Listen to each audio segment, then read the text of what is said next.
En primer lugar, que estaba previsto que viniese Emma, ya estaba aquí en la facultad para presentar algunos otros trabajos, pero por lo visto no se encontraba anoche bien y al final ha decidido no venir. Entonces, bueno, tenemos aquí parte del equipo de actores, Víctor Clavijo, y a las directoras. Entonces voy a presentar primero a Víctor y luego diré unas palabras también de las directoras que me acompañan. Víctor Clavijo es actor, inició la carrera de Derecho en Granada, pero finalmente abandonó el Derecho y se dedicó a la interpretación. Vino a Madrid muy joven para estudiar en la RESAT, en la que se graduó en 1997. También esos estudios los fue compaginando con el doblaje en academias privadas. Aparte de la dramaturgia, también compaginó esos estudios con canto, danza y esgrima. Comenzó montando obras de teatro con amigos hasta que llegó su primer rodaje, un corto en 1995 titulado David y dirigido por Carlos Montero, con sonido a cargo de Alejandro Amenábar y fotografía de Mateo Gil, tres nombres muy ilustres, igual que el tercero, porque compartía protagonismo con Eduardo Noriega. Desde entonces no ha dejado de trabajar, ha obtenido numerosos premios, reconocimientos, por citar algunos, por ejemplo, de la Unión de Actores, mejor actor de reparto de televisión por el Ministerio del Tiempo, mejor actor secundario de teatro por Fausto, mejor protagonista de televisión por Cuéntame un cuento, Los Tres Cerditos. Ha trabajado en numerosas películas, por citar una que creo que vimos aquí, El Pacto de los Estudiantes, y del mismo modo ha trabajado en numerosos cortometrajes y obras de teatro, por citar una, El Jurado, un drama dirigido por Andrés Lima. Un aplauso para Víctor. Gracias.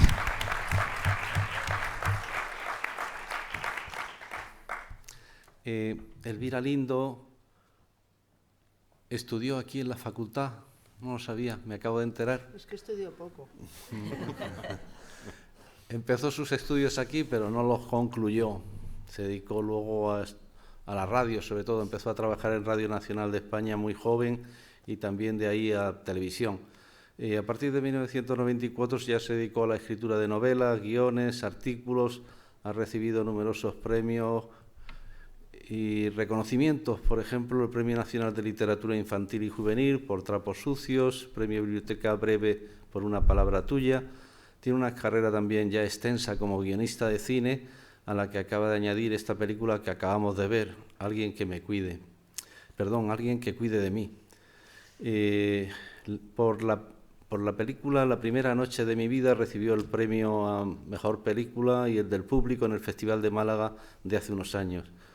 Esta misma primavera, creo que hace unas semanas, ha publicado su última novela, ¿no?, que se llama En la boca del lobo. Un aplauso también para Elvira.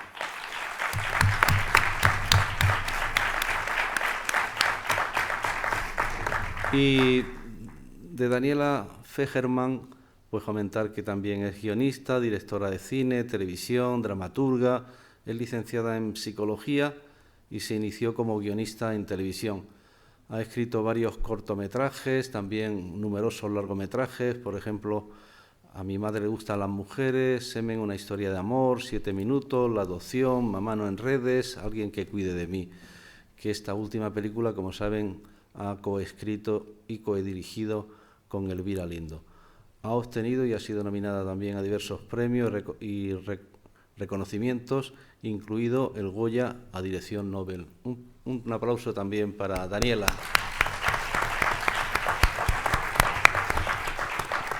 Bueno, dicho esto, hechas las presentaciones, voy a hacer yo, mientras que alguno de ustedes o alguno de vosotros hacéis las preguntas, le voy a hacer una primera pregunta a Elvira, porque sé que la película está basada en un relato inédito suyo.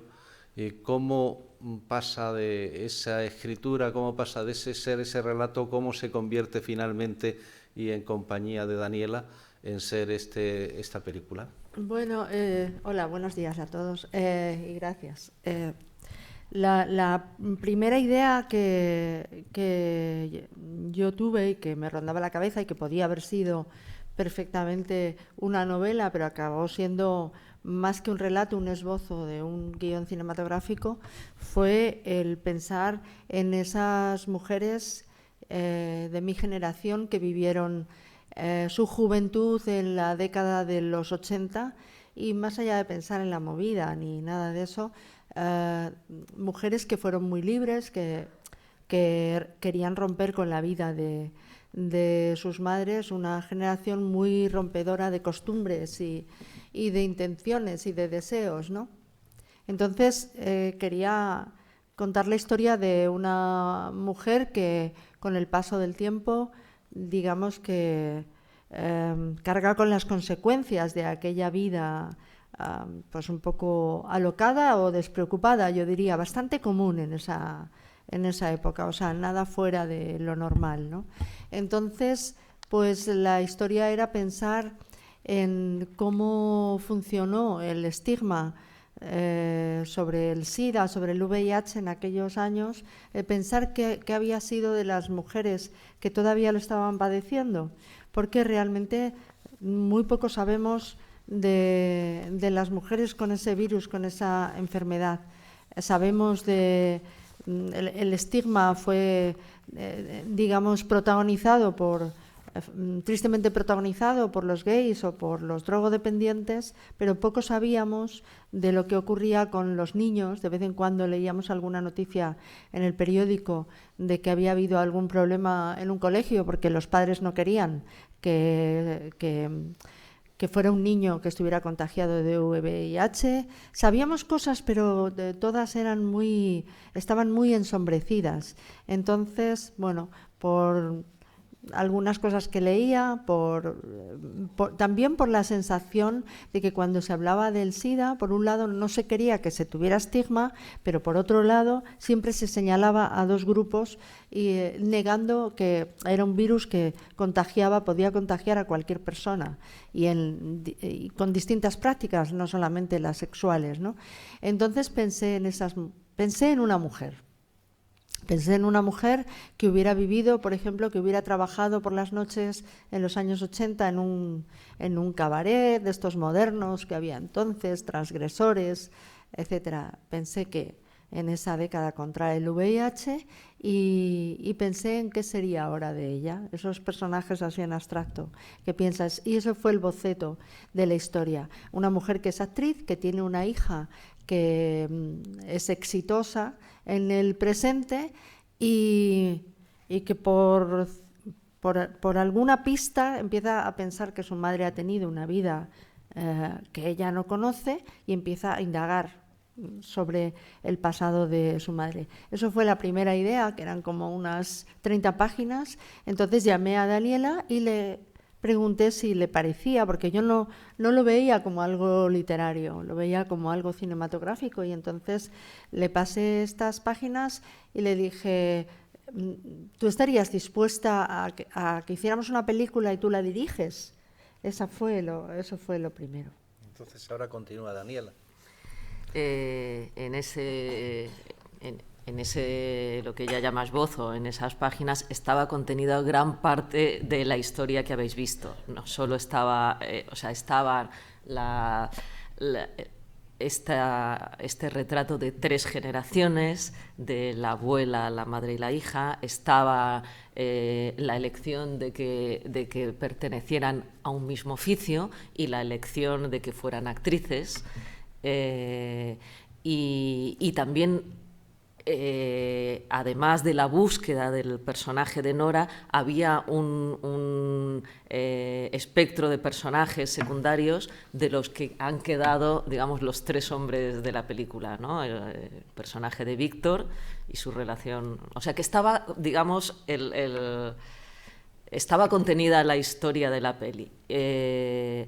Y nada, lo que pasó después es que hubo una fase intensa de trabajo sobre el guión, aunque la historia empezamos a trabajarla antes, le dimos otras formas y tal, pero se trabajó mucho en el confinamiento, que eso nos daba como una tarea para hacer en este momento tan complicado. Y después, aunque Elvira me había ofrecido la historia para dirigirla, de lo cual yo yo estaba muy contenta, muy entusiasmada y muy todo, ¿no? Pero en este trabajo sobre el guión, yo veía que Elvira estaba implicadísima con la historia y que lo mismo hablábamos de una escena que nos íbamos a pasear por Madrid-Río para que su hijo, que vive por ahí, nos enseñara los lugares más emblemáticos y elegíamos y mirábamos los puentes que luego tanto aparecen en la película. Y algunos personajes estaban escritos pensando en algunos actores, por ejemplo el de Víctor Clavijo, que sabíamos de sus múltiples habilidades y entonces ya estábamos hablando de reparto y entonces ya estábamos haciendo la película en realidad. Y solo, digamos, cuando en una fase un poco avanzada le dije: oye, Elvira, tú no me vas a dejar sola aquí en este momento ya, tienes que estar hasta el final, que esta historia te pertenece y tienes que acompañarme hasta el final. Y se resistió un poquito y después se metió y después ya no tuvo escapatoria. Ese es el fin, sí. Muy bien. Quería recordaros las redes, ya sabéis que es muy importante para que vaya sonando. La película todavía no se estrena, faltan una semana o 2 semanas. El 28 de abril. El 28 de abril.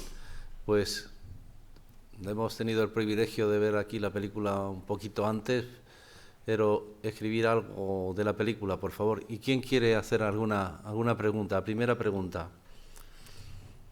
En la película se ve como uno de los focos es la maternidad, ¿no? En la relación entre la abuela, la madre y la nieta. ¿Cómo ha sido trabajar con estos puntos en la que, por ejemplo, en la escena del hospital se ve como al final todo está relacionado y el sufrimiento de la nieta es el mismo sufrimiento de la madre? Sí. Es que se parecen, los sufrimientos de ellas se parecen efectivamente mucho, ¿no? Lo que no se parecen son los personajes, ¿no? Ellas tienen un sentimiento o sea, hay una mezcla de sentimiento de pertenencia a esa familia de mujeres y, por otro lado, también un sentimiento de desamparo por parte de las tres. Es decir, que todas tienen como una especie de, más que sentimiento, de resentimiento, ¿no? De sentirse abandonadas en algún momento. Yo creo que a veces pasa eso en las familias, ¿no? Nosotros elegimos que fueran mujeres, que fueran actrices, pero realmente podría ocurrir en cualquier familia una falta de comunicación total. Si además hay un elefante en la habitación, como es una enfermedad que yo creo que la hija no se le pasa ni por la cabeza, que su madre la tiene, y que además era muy común que las madres no dijeran nada, por vergüenza, no les dijeran nada a los hijos de lo que padecían. Es decir, que se lo comieron todos solas, ¿no? Entonces la madre no habla porque no quiere dar a conocer no quiere confesar su enfermedad. La hija va a su bola, está en plena juventud y es exitosa. Y la abuela, pues en el fondo con su comportamiento está diciéndole a su hija: tú te lo ganaste, tú llevaste esta vida que era tan contraria a lo que yo pensaba, no estudiaste, no te preparaste bien. Entonces, de alguna forma es como esa cosa sorda de alguna madre y de algún padre de decir: no has conseguido lo que querías porque no trabajaste demasiado y has conseguido algo fatal porque te divertiste demasiado. Es más o menos. Pero no me gustaría tampoco que se quedara solo en las tres mujeres, porque aquí tenemos un personaje muy importante de la película, que es Víctor, que yo creo que es un personaje masculino que da mucha luz a la historia, ¿no? Y me parece muy interesante que el personaje de Víctor, que puede parecer en algún momento un poco chulillo, ¿no? Sin embargo, el actor lo carga de tantísima humanidad que lo entiendes, te parece, no sé, que entiendes como que los personajes masculinos tienen su parte negativa, pero también la tienen los personajes femeninos, ¿no? Yo quería que Víctor nos explicara algo de cómo abordó un personaje que en ciertas cosas se parece a él. Sí, bueno, buenos días a todo el mundo. Lo que me pasó fue cuando recibí el guión, el personaje se parecía tanto a mí. O sea, estaba un poco escrito casi a medida, ¿no? Se llamaba Víctor incluso en un principio. Tocaba el piano, hacía fotografía, que es una de mis grandes aficiones, fotografía analógica además. Bueno, era tan yo que dije, bueno, a ver, ¿cómo abordo? Tan yo en las cosas que hacía, ¿no? Y en la profesión a la que se dedicaba, ¿no? No era tan yo en el sentido de que era un tipo con un aspecto un poco de chulería, un poco sobrado, pero lo abordé, o sea, mi gran preocupación, y yo lo hablé además eso en su día con Daniela y con Elvira, mi gran preocupación era que el tipo cayese mal, no porque no tenga ningún problema en que los personajes caigan mal, hay personajes que tienen que caer mal y uno sabe y es consciente de eso y tiene que potenciarlo, sino porque creía que no era la función que tenía que tener exactamente el personaje en la película, aunque pareciera un poco arrogante, la protagonista se acaba enamorando de él. Entonces, pasar de ser un tipo arrogante a que la protagonista se enamorase de mí me parecía como, bueno, pues que había que hacer un giro muy grande, ¿no? Y mi gran preocupación era pues que no cayese mal en ese sentido, porque claro... Sí, da un poco de golpe ahí, a lo mejor me acerco menos. Ahí se me oye mejor, vale, perdón. Y mi gran preocupación era esa, un poco, que no fuese un tipo que actúa bien, todo el mundo en la profesión alaba su carrera de éxito y lo considera un gran actor, encima toca el piano, encima hace fotografías y dice, venga ya, vete a paseo, ¿no? O sea, yo como espectador sentiría rechazo hacia alguien así, ¿no? Pero bueno, lo intenté cargar de que sus virtudes, el tipo no se enorgullece, no hace alarde de ellas, ¿no? No hace alarde de ellas. Las tiene y son parte de él, pero no, bueno, utiliza alguna a lo mejor para ligar un poco, para tocar el piano, para gustarle a la chica que quiere conquistar, pero no es un tío que haga un alarde excesivo. Incluso su éxito profesional tampoco lo vive con una gran arrogancia, sino que lo vive con mucha tranquilidad. Yo creo que ya está en un lugar en el que también me encuentro yo, en el que al éxito ya no le das la importancia que le das cuando eres tan joven, ¿no? O si lo tienes o si no lo tienes, ¿no?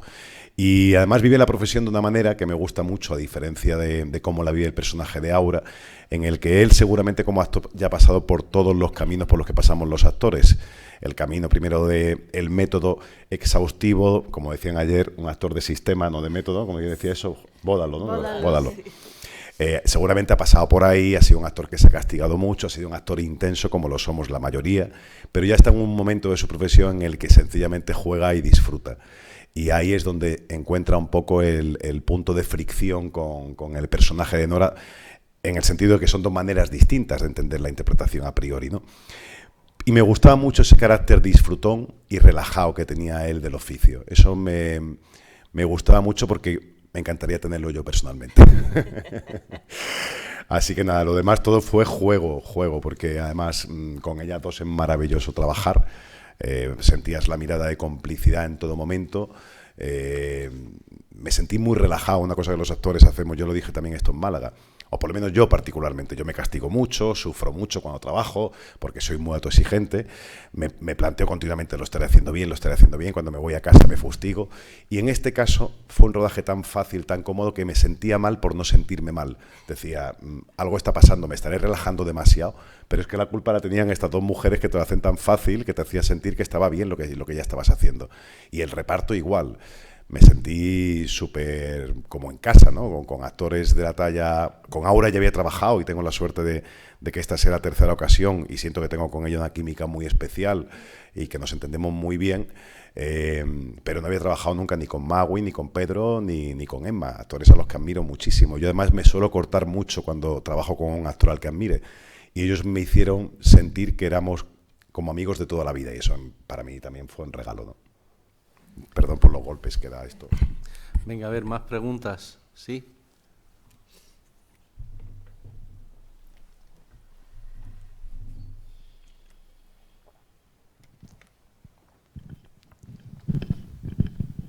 Bueno, lo primero, enhorabuena por la película.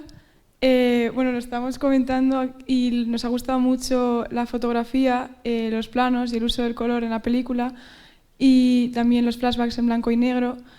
Mi pregunta era que si habéis tenido alguna inspiración específica para ello. Lo que tuvimos es que le dimos muchas vueltas, en concreto a la manera de abordar los flashbacks en general,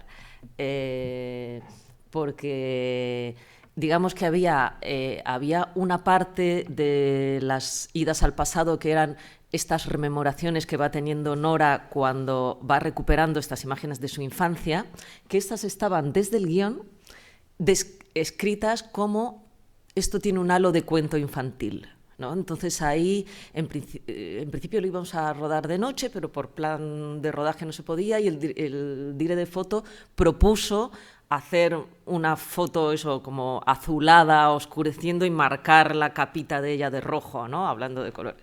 Entonces esto lo teníamos como muy claro desde el principio. Pero luego nos encontramos una dificultad. El resto eran flashbacks como convencionales.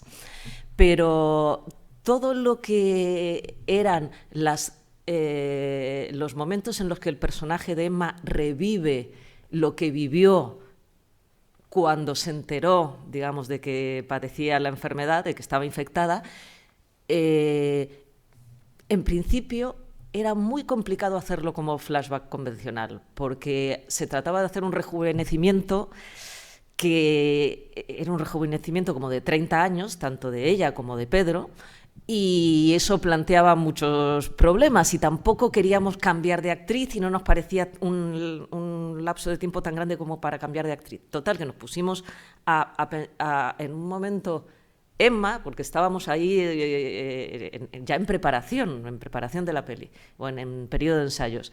Emma nos dijo, bueno, pero es que los recuerdos, uno a veces o sea, los recuerdos no son... Bueno, ella formuló esa pregunta, sí, luego ya sí, tuvimos que ponernos a trabajar. Sí. Como a veces los recuerdos no son como un flashback literal, ¿no? Uno se puede recordar de otras maneras. Sí. Y entonces surgió esta idea de que fueran ellos mismos que se ven a sí mismos, y luego ya surgió la idea del blanco y negro y de un espacio desprovisto, despejado, que fuera como un espacio vacío de la memoria, que además, como lo rodamos en un teatro, en una caja negra de teatro, tenía este componente también teatral, o sea, despojado, apenas unos elementos y teatral. Y la verdad que os haya gustado, además siendo jóvenes, nos congratula, porque tuvimos mucha dificultad para encontrar porque en el guión eran flashbacks, yo creo que eran muy bonitos, no era el problema del guión, era el problema de la edad de los actores, ¿no? Que rejuvenecer 30 años, o sea, no nos permitía cambiar de actores, ni tampoco nos permitía rejuvenecerlos esos 30 años, ¿no? Pero estaba como con una narración, como que ellos... Ese diálogo que tienen en blanco y negro, ellos lo estaban diciendo y nosotros los veíamos pasear por Madrid-Río, entrar en un pub, no sé qué. Entonces tenía eso un aire de película a la que nosotros nos queríamos parecer, que era una película de los 70, o sea, con ese tipo de luz un poco sucia que es tan interesante de esos años, ¿no? Y entonces pues hicimos esta mezcla de estilos. Luego ya viendo la película te das cuenta de que hemos mezclado, según las parejas hemos mezclado estilos. Por ejemplo, la pareja de Víctor, que es Teo, y Nora, ¿no? Yo creo que ahí hemos hecho como un recurso, con la canción y todo esto, un recurso de cine clásico, que es una pareja que se cae mal. Y, o sea, es como la fiera de mi niña, ¿no? Es una pareja que se cae mal y que terminan bien. Eso es cine clásico, sin complejos, de todas aquellas películas, años 40, etcétera, ¿no? Luego, el caso de Emma y de Pedro Mari, nos iríamos más hacia Bergman, ¿no? Que también el blanco y negro ayuda, y es como la autoconciencia de los personajes, de sus problemas y de ponerlo todo como en el diálogo, ¿no?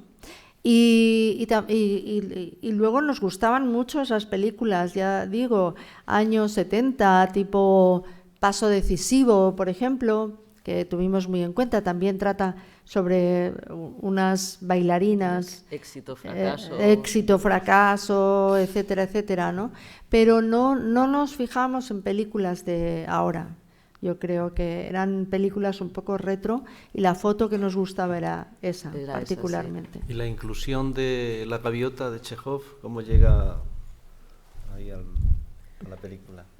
Pues en principio estaba el hecho de que el personaje del padrastro le ofrecía la obra de teatro y apenas había nada, ¿no? Apenas salían ensayos. Pero cuando pensamos en la gaviota, a Elvira le gusta mucho Chekhov, es una gran chejoviana, y además la gaviota hablaba de un universo de actores, o sea que había ciertos paralelismos, y entonces es como que nos fuimos dando cuenta de que había más paralelismos de los que habíamos pensado en un primer momento, de que los personajes de la gaviota iluminaban a nuestros personajes y de que Arkadina de la Gaviota, esa actriz que tiene problemas para asumir su edad y el paso del tiempo, se parecía mucho al personaje de Emma, y entonces fuimos añadiendo más escenas, ¿no? Hasta la última que añadimos, lo último que se añadió en el guión. Me acuerdo que un día me llamó Elvira y me dijo: he tenido una idea que no sé si es una locura. ¿Te acuerdas de eso? Sí, era el sueño de Cecilia. El sueño de Cecilia del final, que es que se ve a sí misma. Y ahí es ahí que además... Se mezclan Chekhov y nuestras palabras en esa escena. ¿Más preguntas? Sí. Bueno, a ver, no sé cómo os habéis organizado. ¿Me oye? ¿Así? Sí. Bien. No sé cómo os habéis organizado con la codirección. No sé, igual Víctor nos puede decir a ver a quién le hacía más caso. No sé, en el rodaje, cómo os habéis repartido los papeles y eso. Y decirle a Víctor que efectivamente al principio el personaje cae mal, y que al final, bueno, consigues doblarle el pulso y cae bien. O sea, que yo creo que prueba conseguida. O sea, que nada más que eso. Gracias. No, pues en la dirección de las dos, pues es que pues las dos todo el rato, quiero decir, o sea, que cuando terminamos en el ensayo, te hablaba una, le hacías caso a una, te hablaba la otra, le hacías, quiero decir, funcionaban como un equipo en el que a veces una de las dos es la que te hacía la indicación y en otra ocasión la otra, pero le hacías caso a las dos por igual, lógicamente. Y es que no sé decirte, es algo todo muy relajado, muy tranquilo, quiero decir, era como súper sencillo, ¿no?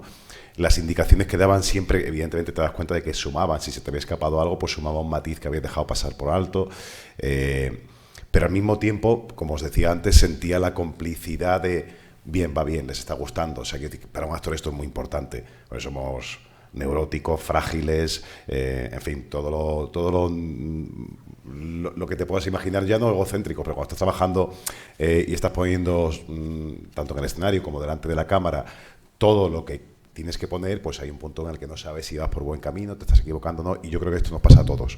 Entonces, sentir la complicidad de ellas, de que iba bien, la mirada, la sonrisa o el pequeño matiz que apunta a algo, pues era siempre muy positivo y hacía crecer, ¿no?, el trabajo. Pero las dos trabajaban en conjunto, no discutían, por lo menos que viésemos los actores, no discutían ni se contradecían en rara vez, o si se contradecían llegaban a un acuerdo, o sea, muy, muy sencillo. Esta es la segunda ocasión en la que trabajo con dos codirectores. Lo hice también con otros dos chicos en otra ocasión en una película, y las dos ocasiones han sido igual de positivas, o sea que a veces te da la indicación uno, a veces te da la indicación otro, a veces alguien se cuida más en la realización y otros se encargan más del trabajo de los actores, o viceversa, se van turnando, ¿no? ¿Más preguntas? Sí. A ver, de viva voz, a ver si se escucha. Vale, que yo, un poco lo que contabais antes, yo veo la película por igual la imagen, el sonido, etcétera, no sabía que era de 2023. Entonces, me sorprendió que decidís incluir la pandemia en el guión, porque me tomaba como un poco de sorpresa. ¿Cómo? Que, o sea, de lo que hablabais antes, de que creíais como una sensación de una película más de los 70 o así, y sí que se notaba, pues eso, que no se sentía para mí como que estuviera viendo algo de 2023, entonces me sorprendía que menciones a la pandemia en el guión. Bueno, pero era una cuestión, digamos, estética, ¿no? No tenía nada que ver con el tiempo. O sea, la historia transcurre en tiempo, la en historia nuestro transcurre tiempo. ahora. Quiere decir que tú eliges, tienes una opción estética, que tienes que elegir opciones, tienes que optar por una estética que es un reflejo también de una ética, ¿eh? O sea, que es un reflejo de lo que del mundo que tú quieres contar. Yo echo mucho de menos aquellas películas en las que las historias entraban inmediatamente. O sea, eran películas en las que se contaba una historia de una manera muy directa y tenían una luz especial. Cada vez que veo una película de esos años, yo qué sé, sobre la ciudad, con Al Pacino, con todas esas películas que se hicieron entonces, algunas muy sentimentales, pero yo qué sé, desde Cowboy de Medianoche hasta Serpico, hasta todas aquellas películas tenían una luz especial que era la que nosotros buscábamos, y de hecho el director de fotografía buscó ahí como una manera de construir una luz que, aunque el espectador no se dé cuenta, está ahí, ¿no? A lo mejor también la forma de abordar a los personajes tiene algo de nuestra mirada, que no es una mirada de ahora. Yo creo que es una mirada muy compasiva hacia los personajes.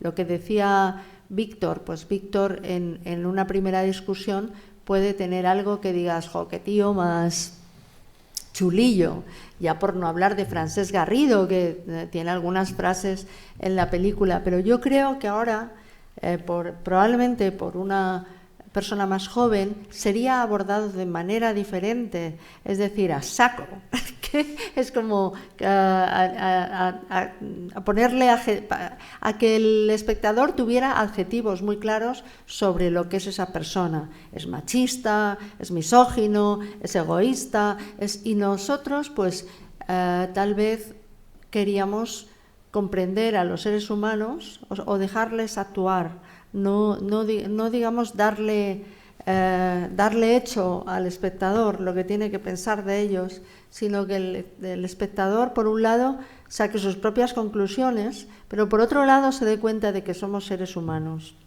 y que tenemos un discurso político, ideológico, etcétera, pero luego en nuestras relaciones personales tenemos muchos defectos. Y queríamos que los personajes hablaran con libertad, ¿no?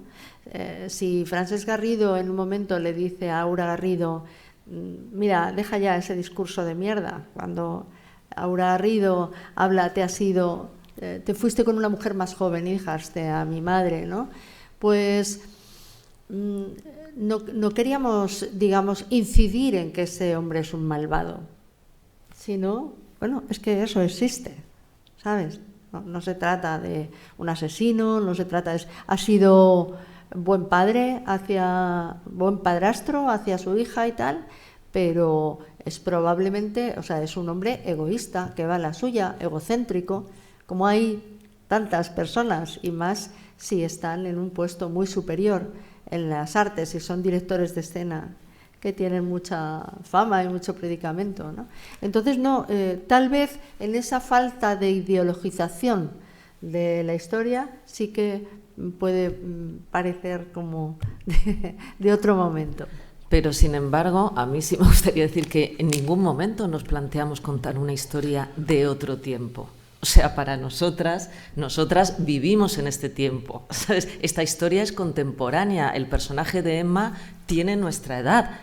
Sí, el personaje de Emma puede ir al cine a ver esta película. Claro, y le pasan estas cosas. Otra cosa es que las opciones estéticas para contarla, ¿no?, nos remitan a referentes, digamos, de otra época, pero, en fin, que reclamamos también nuestro derecho y éticas a la hora de abordar los personajes, ¿no? Pero es que así también se pueden... De hecho, yo considero que somos, o por lo menos yo soy muy afortunada de haber podido contar esta historia en los tiempos que corren. Porque quizá no es, digamos, lo que está de moda, entre comillas. No sé si se entiende. Bueno, recordaros, el día 28 se estrena, recomendarlo a la gente, a la familia, a los amigos, y también recomendar y escribir ahí algo, las impresiones que os ha hecho esta película, ¿no? ¿Más preguntas? Sí. A mí me ha parecido una película que te hace salir con el corazón calientito, justamente por esa ética del cuidado que, o sea, narrativamente puede ser difícil que una persona con deseos se desprenda de un piso y vemos que en la actriz lo hace sin más porque pone en primer lugar a su madre, que como lo hemos visto en los flashbacks no fue la mejor madre del mundo, pero se ve esa ética del cuidado. Luego en el personaje de este actor se ve también esa mirada afectiva, ya que es un personaje que, Aura va como aprendiendo, enloqueciendo, pero él siempre la acompaña con una mirada afectiva, compasiva, y es muy bonito que al final terminen juntos. Sí. Gracias. Sí, yo creo que es verdad que todos los personajes, o sea, el título de la película, a lo mejor no en todos los personajes, pero a fin de cuentas todos tienen un deseo no manifestado o a veces no reconocido, incluso profundamente, pero de que alguien les cuide, ¿no? Es decir, esa ética del cuidado que decías tú. Mi personaje también, solo que se defiende con una especie de pique o de rivalidad intelectual y artística, porque el personaje de Aura le reta, y eso es maravilloso. Le reta en el buen sentido de la palabra. Eso le hace a él, seguramente le descoloca y le hace enamorarse de ella, ¿no? Entonces hace un viaje del yo estoy a gusto solo, tengo mis aventuras con tías, tal, pero hace un viaje que le cuesta admitir y que solo admite al final de la película en la azotea, el te quiero, ese que nos cuesta tanto decir porque nos defendemos o porque no estamos acostumbrados, pues lo manifiesta. Seguramente a lo mejor él también se sorprende de haberlo hecho, ¿no? Pero hay un viaje hacia el corazón, yo creo, en todos los personajes, ¿no? Hacia el corazón. Me ha gustado mucho también el personaje de Pedro Mari Sánchez, ¿no? Sí. Un tanto extraño ahí la pareja con Emma, ¿no? Quería que me hablaseis un poco de cómo se construye ese... Bueno, por un lado, no fue por cosas que hemos leído, ¿no? No fue extraño que las mujeres con VIH se autoexcluyeran, incluso de sus propias familias, y tuvieran relaciones con gays, porque digamos que el sexo se convierte en algo traumático. Y aparte que no querían pasar por la prueba, de ponerse a prueba de que un hombre volviera a rechazarlas por el hecho de tener VIH. Entonces, en el fondo, como uno lo que busca es alguien que no solamente que cuide de ti, sino alguien que te quiera, pues me parece que, ayer lo decía Pedro Mari, que ese tipo de parejas se han dado mucho en el ambiente artístico, o sea, incluso podemos hablar de directores gays con actrices, o sea, que todo el mundo sabía sus inclinaciones y que de alguna manera funcionaron, ¿no? Lo curioso es que Aura, que se piensa mucho más en el presente que su madre, porque es joven y todo esto, no entienda que su madre tenga una relación amorosa con un hombre gay. A lo mejor puede entender, a lo mejor es la típica chica moderna, está a favor de la ley trans, que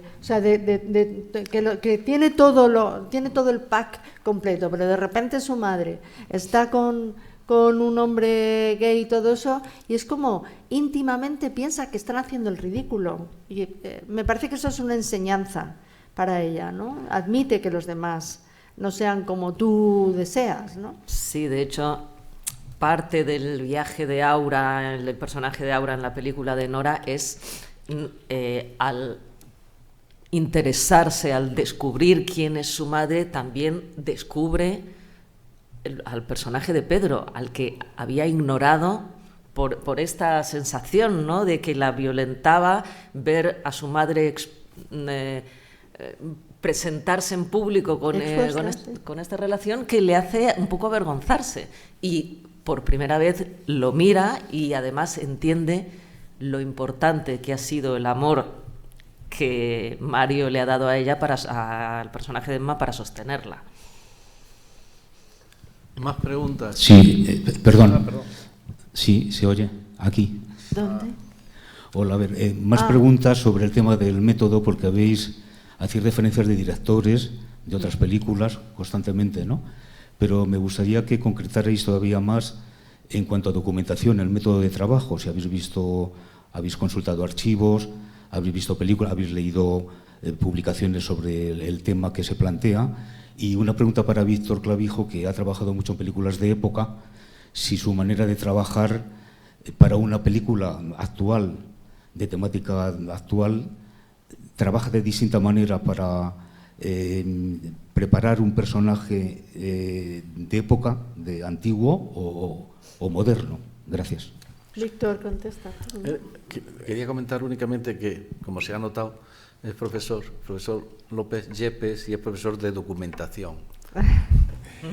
Pues la manera de trabajar es la misma. O sea, en el caso de que sea un personaje, lógicamente, de época, por supuesto hay trabajo de documentación histórica, de usos y costumbres, lógicamente entender el contexto histórico en el que estás, por supuesto, y aparte la manera, lógicamente, de comportarse de los personajes. Yo procuro que sea realista, que sea creíble, que sea orgánico, pero que no sea contemporánea. Por ahí creo que en el espectador se suele producir un choque cuando ve a alguien de época, por puro convencionalismo, supongo, ¿no? Hablando como en los usos y costumbres de hoy. Hay algo ahí como de cierta convención que el espectador rechaza si esa convención se rompe, ¿no? Pero por lo demás el trabajo es el mismo. Trato de entender la motivación, el carácter del personaje, lo primero, quién es, en qué contexto está, qué le pasa, cuál es su deseo, cuál es su frustración, cuál es su conflicto, cuál es su anhelo, qué es lo que cree que quiere y qué es lo que quiere realmente, aunque no lo sepa y no lo manifieste, donde hay un deseo inconsciente que se manifiesta a lo mejor a lo largo, cuál es el arco emocional del personaje, ¿no? Entender eso y luego ya sencillamente pues currármelo en la cocinita interna para que todas las emociones del personaje las pueda encontrar en mí. Ese es el trabajo, ¿no?, que de alguna manera aplico en general en teatro, en televisión, cine, sea época o sea contemporáneo. Luego ya hay un trabajo, como te decía, en época, pues de construcción un poco más de las convenciones de la época. Y no sé por qué me dan tanta época, no sé si será porque tengo cara de época. Porque hablas muy bien, Yo creo que tiene que ver un poco con eso seguramente, porque está relacionado con el hecho de una buena dicción o una buena voz, y que a veces de repente ver un trabajo de época, un actor que habla así como que no se le entiende, pues es raro. No se le entiende nada. Es rarete, ¿no? Pero sí, básicamente el trabajo es ese, y luego construcción de personaje, por supuesto. Si es un personaje, si es un hijo de puta, o si es un rey, si es un mendigo, pues ya lógicamente eso ya requiere un trabajo de composición distinto, ¿no? Pero en lo que respecta a la cocina interna de las emociones, cuál es el objetivo del personaje, cuál es su arco evolutivo, eso es consustancial para todos los personajes, todas las épocas y todos los medios. Otra cosa es que te adaptes tu técnica. Si estás en teatro, tengas que expresar más con la voz y con el cuerpo que si estás en cine o televisión, ¿no? Ahora, una cosita en defensa del personaje que interpreta Víctor, que decimos, en un principio parece como chuleta o todo esto, ¿no? Yo le comprendo, porque de alguna manera, si él parece algo sobrado, el personaje de Aura también. O sea, que no es solamente él, ¿no? Entonces, cada uno va a lo suyo, a tirar a lo suyo, a su método de trabajo, a cómo trabaja cada uno, ¿no? Y además Aura está trabajando con su padre. Y en un momento dado le dice a su padre, bueno, interviene, ¿no? Tú nos has dicho que trabajemos así. O sea, eso también quiere decir que ella, sin darse mucha cuenta, pero se está aprovechando también del lugar que ocupa. O sea, que yo los veo un poco a la par. Son los dos los que se ablandan. Están los dos haciendo ironías el uno sobre el otro todo el tiempo. Es muy clásico eso. Entonces, es muy bonito que les enamore ese reto, ¿no? Que alguien le rete, ¿no? En lo intelectual, creo que es el principio muchas veces del amor, ¿no? Sí, son dos iguales que se repelen precisamente al principio porque son tan iguales que lo que no se dan cuenta es que están hechos el uno para el otro. Y en relación a la documentación, yo creo que hay una cosa que ya es reveladora, y es el personaje del doctor que atiende a Emma y que recibe a Aura, lleva el nombre... Sí, del jefe Dr. Bouza, de enfermedades contagiosas, infecciosas del Gregorio Marañón. O sea, es un pequeño homenaje al médico que lleva... Bueno, ahora es emérito, vaya palabra ahora, ¿no? Pero ahora, pero es el hombre que más ha sabido de SIDA en España y que luego más supo del coronavirus, por cierto. O sea, que estuvo en las dos pandemias. Más preguntas. No olvidéis el día 28 de abril en un montón de salas. Y escribir algo, que no veo yo, no os veo con el móvil, En clase estáis ahí debajo de la banca con el móvil, pero a aquí lo mejor no. es porque nos están atendiendo a nosotros. Es que y luego piensen en el tuit. Vale. Uy. Hola, buenas tardes. Bueno, yo en mi caso quería obviamente felicitaros por la película y también daros las gracias porque la verdad es que me parece que era necesario tratar este tema y sobre todo estas relaciones entre madre, hija y abuela. Así que sí, muchísimas gracias por representarlo y por darle voz. Mi pregunta en principio, bueno, y en final, mi pregunta era si podríais compartir algún ejercicio que utilicéis con los actores a la hora de, por así decirlo, romper esa primera barrera entre directora y actor o entre los mismos actores. Bueno, fue cálida los ensayos, primero porque no transcurrieron en una oficina fría, sino que fueron en mi casa. Entonces eso ya daba como una especie de calidez, ¿no, Víctor? A los ensayos, ¿no? Y luego, aparte de, primero con las palabras, nosotras teníamos el guión delante y un lápiz para apuntar cosas que a lo mejor a los actores les resultaran incómodas o que tuvieran una propuesta diferente, y estuvimos muy abiertas a que cambiaran algunas frases. Y luego ya la coreografía del asunto pues se hizo un poco en casa, pero luego, claro, las cosas hay que cambiarlas cuando llegas a los espacios que son tan engañosos, ¿no? Digamos, en relación a romper el hielo, claro, estos actores de este nivel es como que ya vienen con el hielo roto. Entonces lo que tienes que hacer en todo caso es, por supuesto, primero hablar del personaje un poquito y luego darles cancha, porque yo recuerdo uno de los primeros ensayos de abuela, madre, hija, es que no había que plantear un ejercicio. ¿Queréis que hagamos una improvisación sobre vuestras dinámicas habituales? No, ellas se ponían a leer el texto de la escena, dejaban el texto y se ponían a decirse barbaridades entre ellas, ¿te acuerdas? Yo recuerdo a Emma impresionada por la bordería con la que Magui Mira improvisaba haciendo de su abuela. Entonces, claro, de estas improvisaciones, ahí estábamos Elvira y yo diciendo, oye, esto es muy bueno, podemos incluir algo de esto. Podemos incluir algo de esto y podemos decirles que no sean tan bordes, que no es necesario para llegar al personaje, ¿no? Bueno, fue curioso. Sí, fue curioso, pero que eso, que son actores que vienen con la facilidad, sí, que inspiran más que tener que inspirarles a ellos. Es verdad que con actores menos expertos, pues a veces sí les haces propuestas, ¿sabes? De esto, vamos a improvisar sobre la escena, vamos a improvisar sobre los antecedentes, pero con ellos no hace falta. A mí me gusta mucho cuando están las secuencias que tienen lugar en el teatro, que parecen escenas teatrales y que ellos discuten. Particularmente me gusta mucho la de Víctor y Aura y la de Frances y Aura, porque es como, yo creo que ahí entramos en el teatro, ¿no? Y es tan pura, son tan puras esas escenas y está tan por encima la discusión que me encanta. Yo hay un momento cuando dice, o sea, es que Víctor creo que está realmente brillante en esa secuencia, ¿no? Y cuando empieza ya diciendo, a ver compañera, ya es como si estuviera poniendo 2 puntos suspensivos y diciendo, aquí voy yo con toda la artillería. Eso me encanta. Una pequeña anécdota, que viene a cuento de motivar a los actores, que es de otra película, pero es con Francesc Garrido. En un ensayo con Francesc, en otra película, yo, que iba con mi cosa de motivar a los actores, puse a Francesc frente a otra actriz, en esta cosa de, eran una pareja, tenían que tener una relación de muchos años, este ejercicio de la silla, de os vais a mirar y vais a decir lo que sentís y lo que os provoca el otro y no sé qué. Me miró Francesc con una cara... Y de hecho me lo dijo, mira, yo no necesito esto, o sea, yo he pasado por esto. Y ahí entendí que según con quién puedes o no hacer según qué cosas. Bueno, a ver, vamos a ir terminando algunas últimas preguntas. Últimas preguntas. Bueno, pues sí, allí hay una. Ahora con el micrófono mejor. Sí.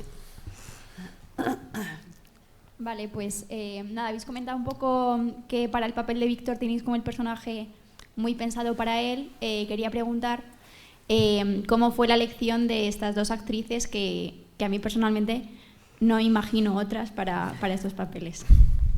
Eso mismo nos pasa a nosotras ahora. Es muy habitual, ¿no? que cuando un actor encarna un personaje, esto es cine, no es teatro, no va a haber más encarnaciones, ya no concibes otra cosa.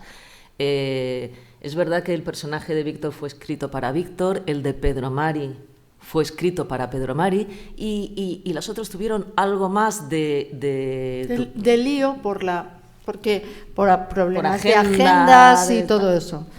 Sí. Pero cuando tuvimos a Emma, realmente dijimos, joder, es que Emma es la actriz perfecta, porque además ella no es el personaje, pero entiende el personaje, vivió la época que vivió el personaje, la vivió con intensidad, no es una actriz que haya vivido la frustración del personaje de Cecilia, porque ella trabajó desde niña y desde niña ha trabajado con mucho éxito, no conoce el fracaso, pero entendía muy bien la vida de Emma.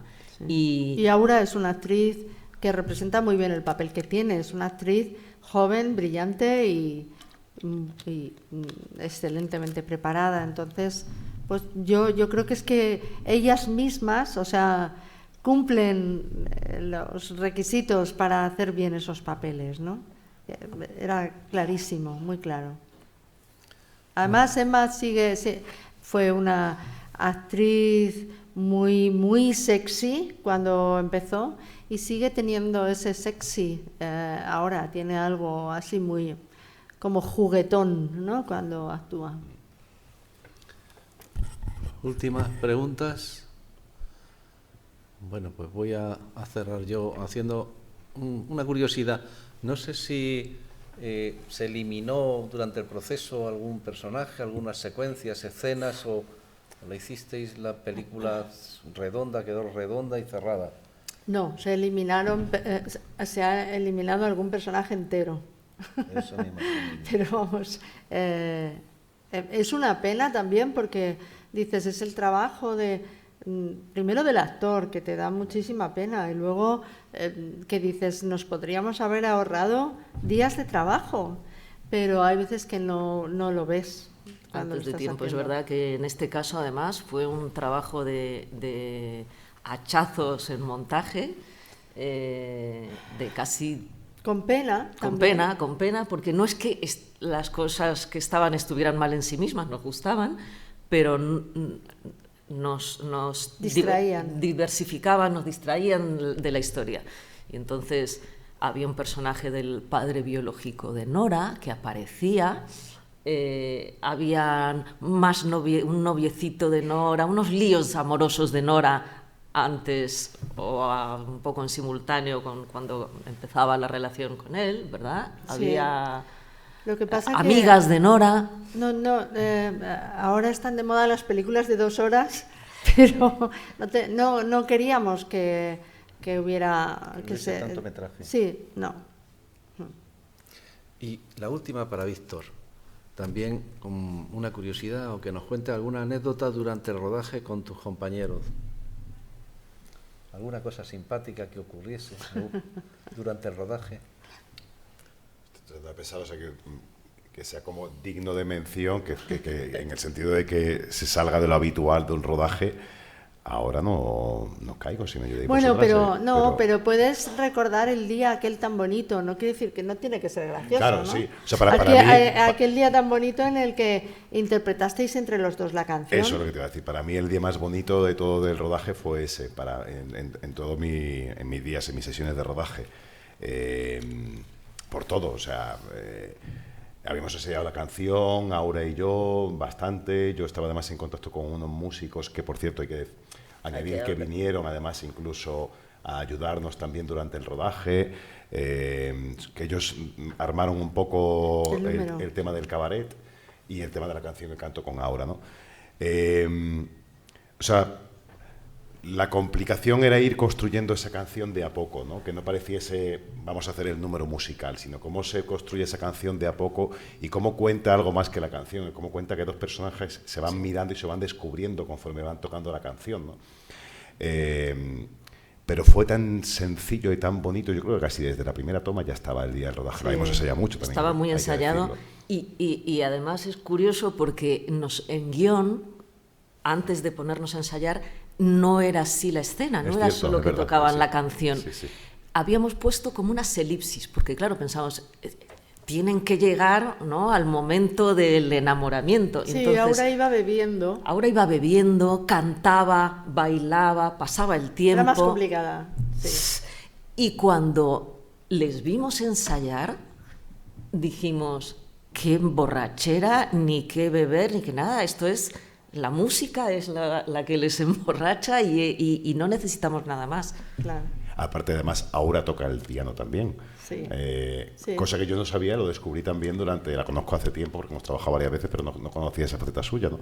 Con lo cual era muy fácil de repente sumar eso, ¿no? Claro, una interpretación a cuatro manos y cómo se van... Ella sabe que él toca el piano porque él lo toca y en el teatro, y ella dice así... Pues esto tampoco tiene que ser tan difícil, y entonces se va metiendo y él se va dando cuenta de que ella toca muy bien el piano y entonces están ahí, y luego que el bolero de Bola de Nieve es muy bonito. Sí. Yo canto muy mal, bueno, no, pero pasa que elegí un par de estrofas donde dije aquí no desafino y aquí lo meto, pero era muy bonito. Precisamente a lo mejor que él cantase en alguna ocasión, pero que estuviese más alucinando viéndola a ella, ¿no? Sí. Ahí es que... Yo creo que es el momento en el que Aura mira, o sea, que se nota que los dos o que estaban enamorados y no lo sabían, y que hay más brillo en las miradas, sí. De hecho, además, él la invita a casa, seguramente como le ha invitado a otras chicas, y a lo mejor, y la seduce con esta tontería de ¿quieres que te toque el piano tal y cual? Bueno, una técnica como otra cualquiera de seducción, pero lo que no cuenta es que durante la interpretación de la pieza se va a ir enamorando de ella, o por lo menos se va a ir dando cuenta de lo que le ocurre, ¿no? Y a mí eso me parece, no sé, me parece una manera de contar mucho con tan poco. Sí. Sí, esto es una cosa que además normalmente a los guionistas yo siempre creo que nos cuesta dar papel narrativo a cosas que son extraverbales, ¿no? En este caso a la música, que tiene un enorme poder para contar cosas. Sí. Y aparte contar en vez de el previo al sexo, ¿no? Que es el enamoramiento y tal, que yo creo que es lo más difícil, ¿no? Muy bien, pues llegado este momento toca recordar a alguna gente que ha hecho posible que hayamos podido disfrutar esta mañana de esta película en la facultad. Quiero empezar dándole las gracias a Tornasol Media, por supuesto a Gerardo, por supuesto a Clarisa, por supuesto a gente de su equipo que están aquí. Y recordaros una vez más, está aquí el hashtag para que escribáis algo, que el día 28 se estrena en un montón de salas, y dar las gracias, por supuesto, a Víctor Clavijo, excelente actor, ha estado aquí en alguna otra ocasión, y le reiteramos la invitación para que nos vuelva pronto por aquí a presentarnos nuevos trabajos. Muchas gracias. Y por supuesto a las directoras, a Elvira Lindo y a Daniela Fegerman, que hay aquí una errata, hemos cometido una errata a la hora de poner aquí el cartelito. Y nada, muchas gracias a vosotros que habéis podido disfrutar de esta película, la recomendáis y el día 28 pues vais a verla otra vez. Muchas gracias. Ay, tenemos aquí unos poquitos de póster por si alguien quiere llevarse un recuerdo firmado. Ahí tienes.